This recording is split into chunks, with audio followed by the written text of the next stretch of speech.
乡亲啊，继续来看，竟然是有人拍入这个烟瘾挂来告别告白，结果是踢到铁板咯。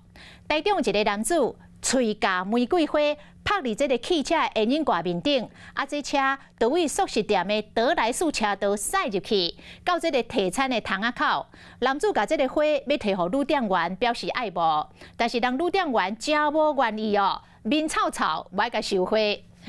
素食店的员工是甲吐槽讲，这款告白的方式唔那危险，佫有可能会害店员去互公司骂。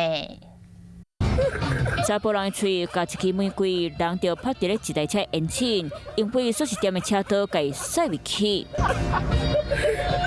车驶到堂门口要摕餐点，查甫人甲花要摕查某店员，干那要洗钱花，查某店员头起身，感觉真碍口，所以甲餐点交查甫人，面对查甫人手摕玫瑰花要予伊，伊的表情是真冷淡，干那真无欢喜，当场一手举着收花。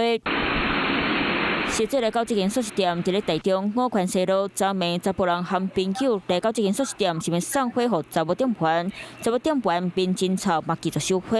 我伫咧素食店做工课人讲，要用这个方式甲人录，那真危险，佫可能害店员方便。是德莱素他们是有记秒数的，所以如果他真的待太久的话，会害那个窗口的人被念哦。所以如果你真的要表白的话，可能有更好的方式可以做。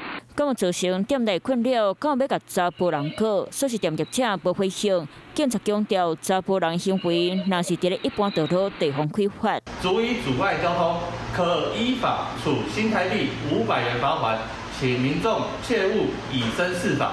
警察讲，发生的所在是伫咧素食店，算是私领域。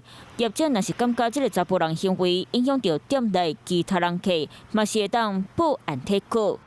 Hello， 我是林纯佩。想要掌握最及时的新闻资讯或是体坛动态吗？赶快按赞、订阅、开启小铃铛，锁定华视新闻的 YouTube 频道。